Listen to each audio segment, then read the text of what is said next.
Let me show you something historians tried to bury. One jewel, 16 documented owners, 14 violent deaths. That's an 87% fatality rate. Now, before you click away thinking this is just another spooky story, let me be clear. I'm not talking about legend. I'm talking about records, death certificates, newspaper accounts, museum documentation. You can fact-check every single one of these cases. Here's what makes this genuinely disturbing. When scientists finally examined one of these cursed jewels, they found something inside it. A hidden chamber. You know what it was designed to hold? Poison. So yeah, maybe the curse was real, just not supernatural. What you're about to see are 4 royal jewels with verified death counts. I've traced the ownership chains. I've read the letters from people who were terrified to touch them. I found the police reports.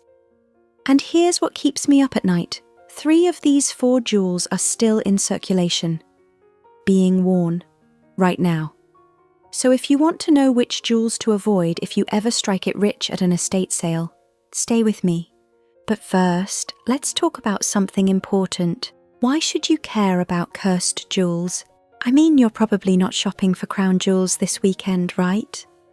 Here's why this matters more than you think. Because the same patterns that destroyed royal families can show up in antique jewelry you might actually own. Think about it.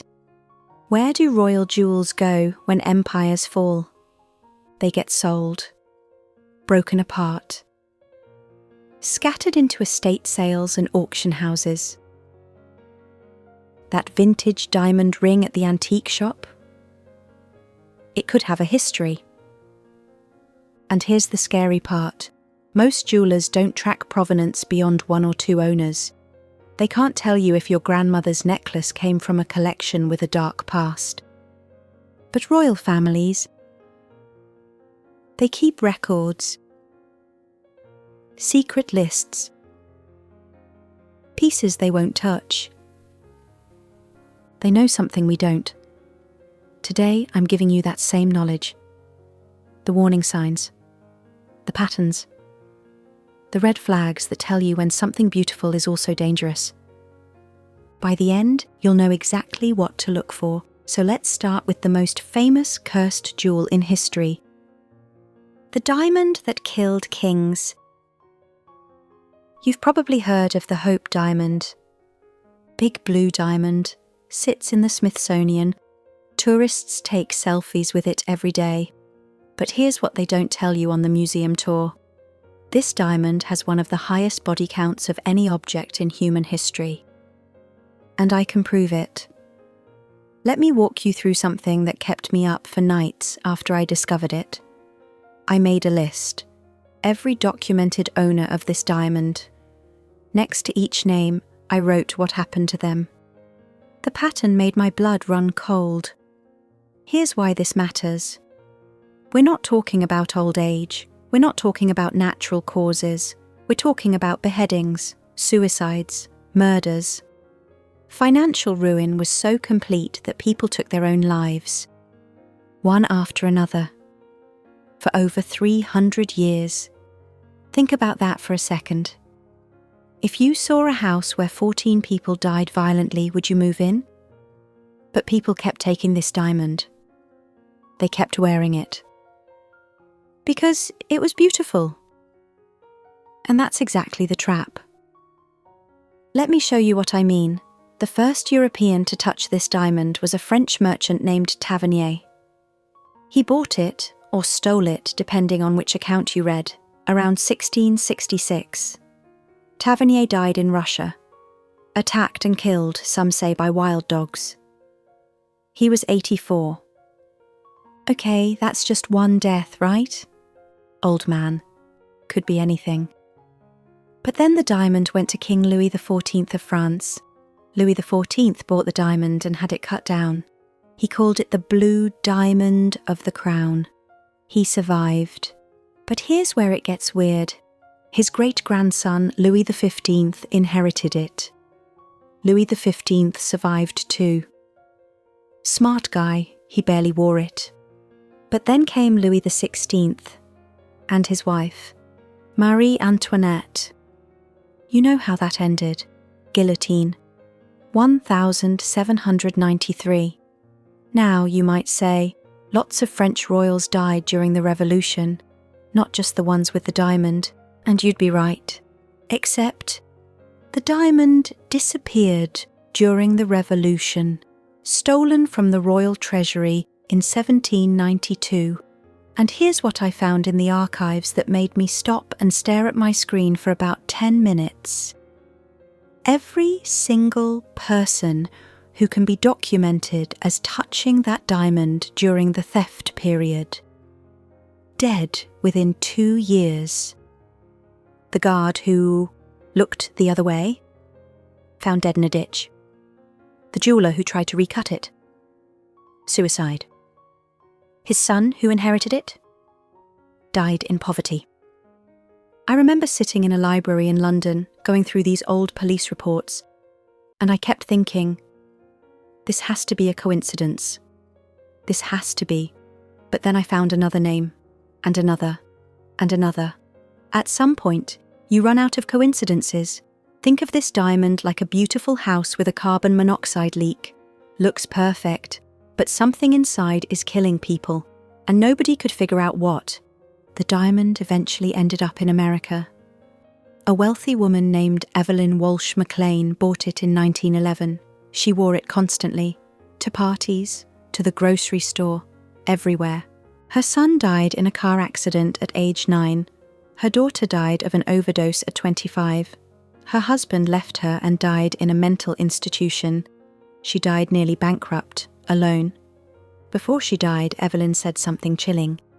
She said, "The Hope diamond is cursed. I know it, but I can't stop wearing it." Now here's the thing that makes this all genuinely disturbing. In 1958, the diamond was donated to the Smithsonian Museum. Harry Winston, the jeweller who donated it, sent it through the regular US mail. Just put it in a box and mailed it. The mailman who delivered it, his leg was crushed in a truck accident the next day. His wife died of a heart attack. His house burned down. 1 package, 3 disasters. You can look this up. His name was James Todd. He gave interviews about it, but here's the belief-breaking moment I promised you. In the 1990s, scientists did something no one had ever done before. They X-rayed the Hope diamond. And they found something. Tiny inclusions, microscopic fractures, and in one spot, what looked like a deliberately carved chamber. Now they couldn't prove what it was for. The chamber was empty by then. But jewelers from that era, the 1600s, were known to create hidden spaces in valuable stones. You know why? To hide poison. Think about this for a second. What if the curse wasn't supernatural at all? What if someone centuries ago turned this diamond into a weapon? A beautiful, slow-acting murder device? Every person who wore it, touched it, held it close to their skin. They were being poisoned. The curse was real, just not magical. It was murder that looked like bad luck. Now, the Hope diamond sits behind bulletproof glass. No one touches it anymore. Problem solved, right? Except there are other jewels, ones that don't sit in museums. And our next one? It's still being offered to royal brides today, even though every woman who wore it to her wedding ended up dead or divorced within 5 years. So why do they keep offering it? Let me show you the tiara that even princesses are afraid to touch. The Hesse strawberry leaf tiara. In 1861, Prince Albert, beloved husband of Queen Victoria, sat down to design something special. His daughter, Princess Alice, was getting married. He wanted to create the perfect wedding gift, a tiara. Diamonds arranged in delicate strawberry leaf patterns. Beautiful, meaningful. But Prince Albert never saw his daughter wear it. He died suddenly of typhoid fever, just 42 years old. The wedding went ahead in 1862. But historians call it the saddest royal wedding of modern times. Queen Victoria wore black. The court was in mourning. And Princess Alice wore the tiara her father had designed but never finished. That was the first death. But it wasn't the last. Here's why this story matters. This isn't folklore. This is documented royal history. Names, dates, death certificates, and a pattern so clear, so undeniable, that even skeptics have to pause. Princess Alice took the Hesse strawberry leaf tiara to Germany with her new husband, Louis IV, Grand Duke of Hesse, and tragedy followed her. 2 of her children died. Her son Friedrich fell from a window. Her daughter Marie choked to death. Then, exactly 17 years to the day after her father died of typhoid. Princess Alice died of typhoid too. She was only 35 years old. But here's what makes this even darker. Alice carried something else with her. Something invisible. Something that would destroy royal families across Europe. She unknowingly carried the gene for haemophilia. Through her daughters, that gene spread to the Spanish and Russian royal families. The disease that helped end the Romanovs? It came through this family line. The tiara passed down through the Hesse family. Grand Duchess Victoria Melita wore it next. She married Alice's son, Ernst Ludwig. Their marriage was miserable. They wanted a divorce, but Queen Victoria refused. She said no because they had a child together. When Queen Victoria finally died, they divorced immediately. 2 years later, their child died of typhoid. The same disease that killed Princess Alice. Ernst remarried. His new wife, Eleanor, also wore the strawberry leaf tiara. She was often photographed in it. It became her signature piece. They had 2 sons, Georg Donatus and Louis. And then came 1937. Eleanor lent the tiara to her daughter-in-law, hereditary Grand Duchess Cecilia. She was Prince Philip's sister. Yes, that Prince Philip, the Duke of Edinburgh. She wore the tiara to the coronation of King George VI in London. She was photographed in it multiple times. Beautiful, smiling, alive. And then the family packed for another wedding. Prince Ludwig of Hesse was getting married in London. They boarded a plane in Germany. November 16th, 1937. The plane crashed in Belgium. Everyone on board died. Grand Duchess Cecilia, her husband, their 2 young sons, Eleanor, all gone. But the tiara survived. It was packed in a strongbox. When they found the wreckage, the tiara was still there. Untouched. Gleaming. The family gave it to Prince Ludwig's surviving brother, Prince Louis. He took custody of his one surviving niece, a little girl who'd lost her entire family. She lived with him for 2 years. Then she died of meningitis. At this point, you have to ask yourself, when does coincidence become a pattern? Let me walk you through the numbers. Prince Albert, dead at 42. Princess Alice, dead at 35. 2 of her children died young. Victoria Melita's child, dead. The entire plane crashed. 6 family members were gone in one day. Prince Louis's niece, dead at age 8. And beyond the deaths, there's the haemophilia gene that spread through Europe's royal families, destroying the health of princes, contributing to revolutions. This isn't a ghost story. This is documented medical and historical fact. So what's really going on? Is the tiara cursed, or is this something else? Here's what I found. The tiara was created in 1861, the exact era when jewelers used toxic materials.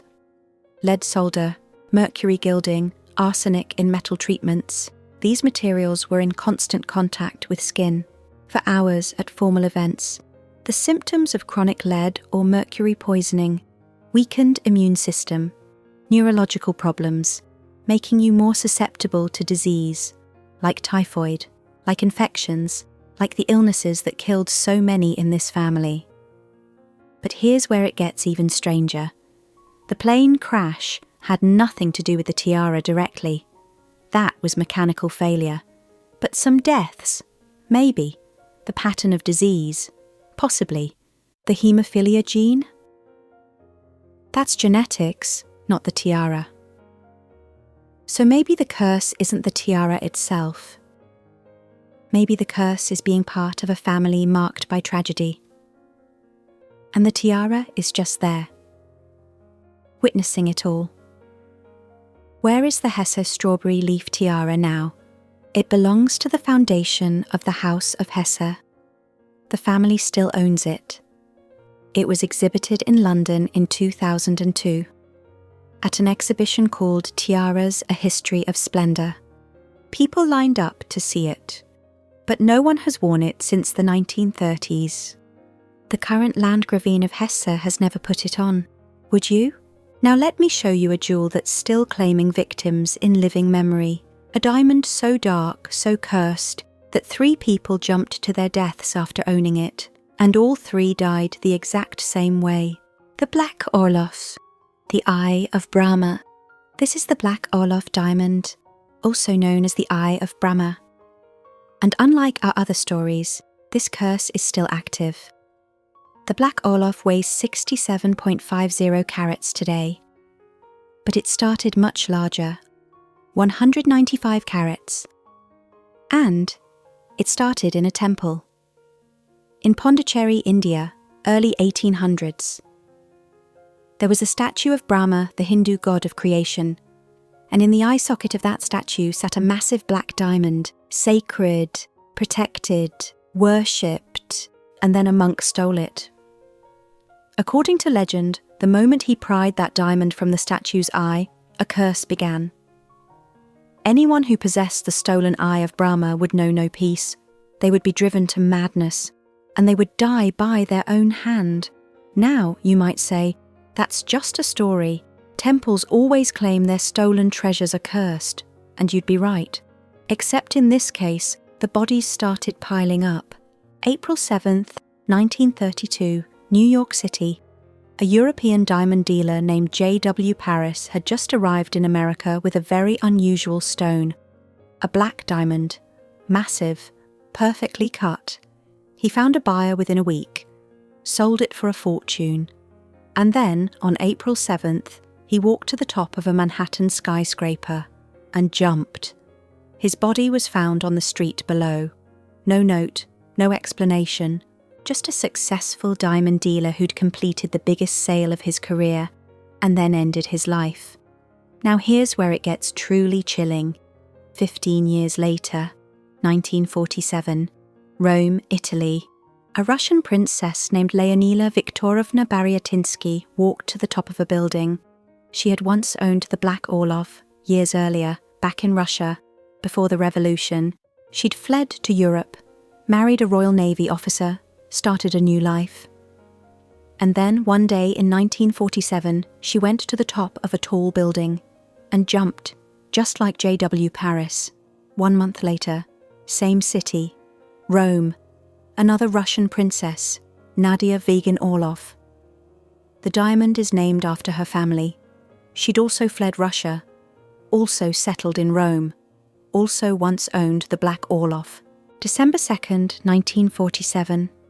She walked to the top of a skyscraper in Rome and jumped. Same method, same city. 1 month apart, 3 owners, 3 suicides, all by jumping from tall buildings. Now, I need to be honest with you about something. When I started researching this, I wanted to verify every detail. And here's what I found. The stories about J.W. Paris, No official record of that suicide exists in New York City archives. Princess Nadia Vagan-Orlov. No Russian records show a princess by that exact name. Princess Leonila? She did exist. But some records say she died of natural causes in Switzerland in 1918, not Rome in 1947. So are the suicide stories invented, exaggerated, marketing? Maybe. But here's what we do know for certain. The Black Orloff diamond is real. It's on display right now at the Natural History Museum in London. You can go see it. And every owner since the 1930s has been absolutely terrified of it. In the 1950s, a man named Charles F. Winson bought the diamond, and he was so convinced the curse was real that he did something extreme. He had the diamond cut into 3 pieces. His reasoning? If you divide the diamond, you divide the curse. Break the stone, break the spell. The largest piece became the 67.5 carat black Orloff we know today. It was set in a brooch surrounded by 108 smaller diamonds, suspended from a necklace with 124 more diamonds. Beautiful, elaborate, safe, or so he hoped. In 2004, diamond dealer Denis Petimezas bought the black Orloff.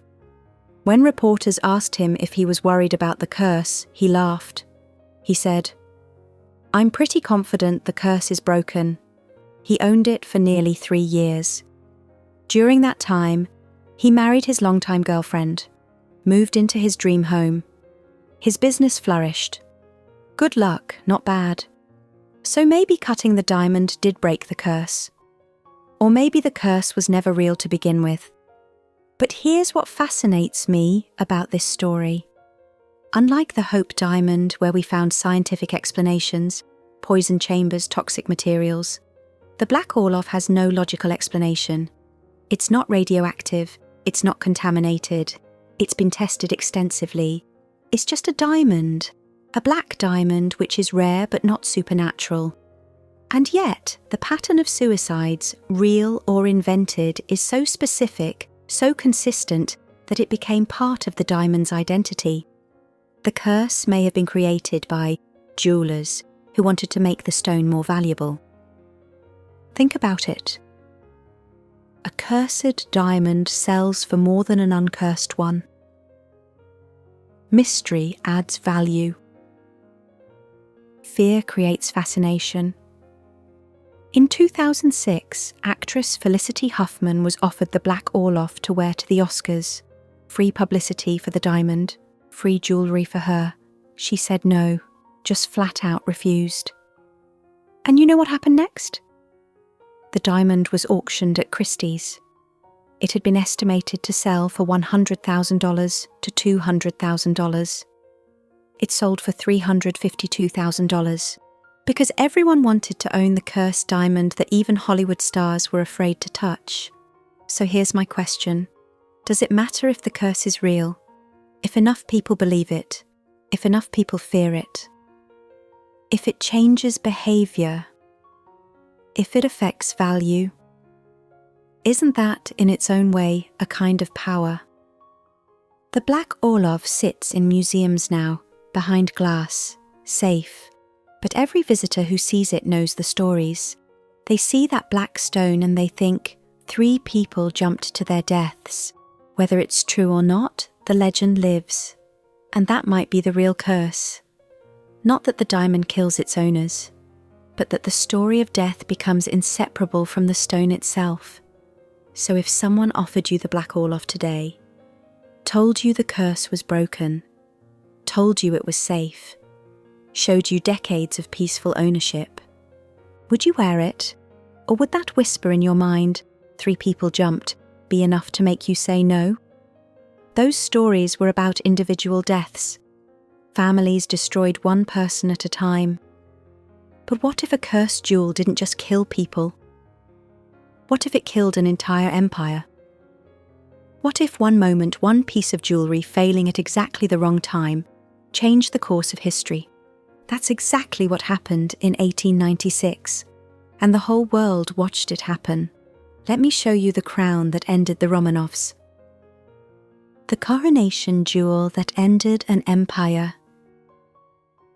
May 26th, 1896. Moscow. Thousands of people packed into the cathedral, millions more waiting for news across Russia. Nicholas II was about to be crowned Tsar.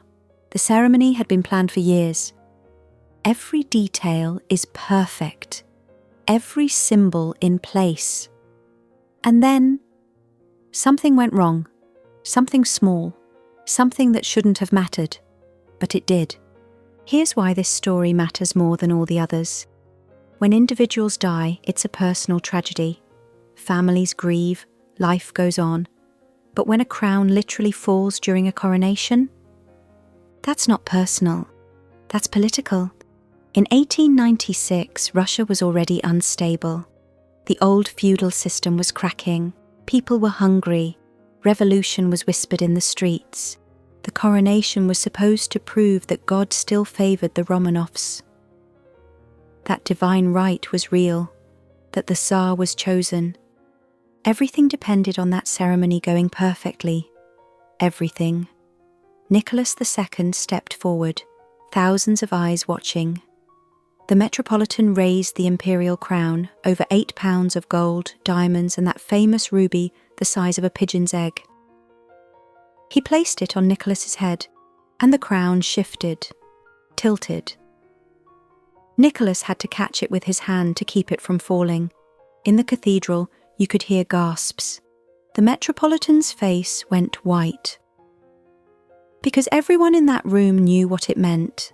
Now, you might think, okay, the crown was too heavy.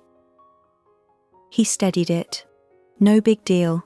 But you have to understand the mindset of 1896 Russia. Everything was an omen. Everything was a sign. A crown that falls means the ruler will fall. Within hours, whispers spread through Moscow.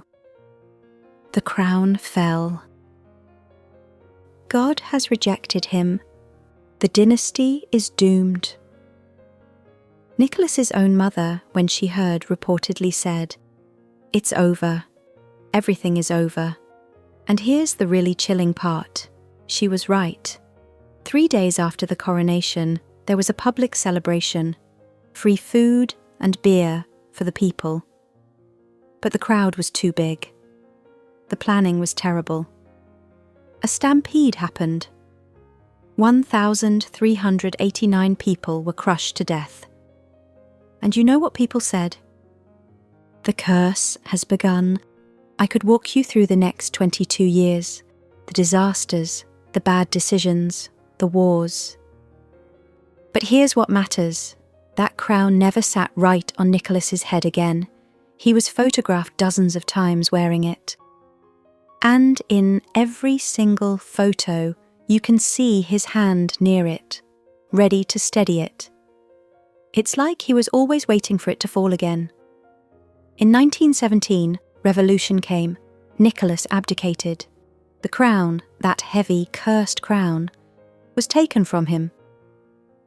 A year later, Nicholas, his wife, and his 5 children were executed in a basement. The dynasty that had ruled Russia for 300 years ended in gunfire. And it all started with a crown that wouldn't stay on. Here's where I need to be honest with you. I researched this for months, and I found something. That crown was modified just weeks before the coronation. They added more jewels, made it heavier, changed the interior padding. They didn't test it properly, so when it was placed on Nicholas's head, it was off balance. Physics, not magic. But here's the thing. Does it matter? Whether the crown was poorly made or genuinely cursed, the result was the same. The people believed it was a sign. That belief shaped their actions. And those actions ended an empire. Sometimes the curse is real because people think it's real. The prophecy fulfills itself. Think of it like this. If you tell someone they're going to fail and they believe you, they probably will fail. Not because of magic, because belief shapes behaviour. That crown fell. People believed it meant doom, So when things went wrong, and things always go wrong, they saw it as proof, and eventually, doom came. The imperial crown sits in the Kremlin Armory Museum today. Behind thick glass. Under guard. No one has worn it since 1896. No one wants to. 4 jewels, 4 different curses. But here's what they all have in common. They looked beautiful, people wanted them, and people died. So after everything I've shown you, let me ask, do you believe in cursed jewels? Think about this for a moment. Those jewels are still out there, in museums, in vaults, in antique shops, still beautiful, still dangerous, still waiting. And here's what fascinates me. We can't stop being drawn to them, even knowing what we know. Maybe that's the real curse. Not that beauty can be deadly, but that we can't resist it anyway. If that idea gives you chills, hit like and subscribe for more stories that make you question what's really valuable. Tell me in the comments, what would you risk for something beautiful? Because someone, somewhere, is making that choice right now.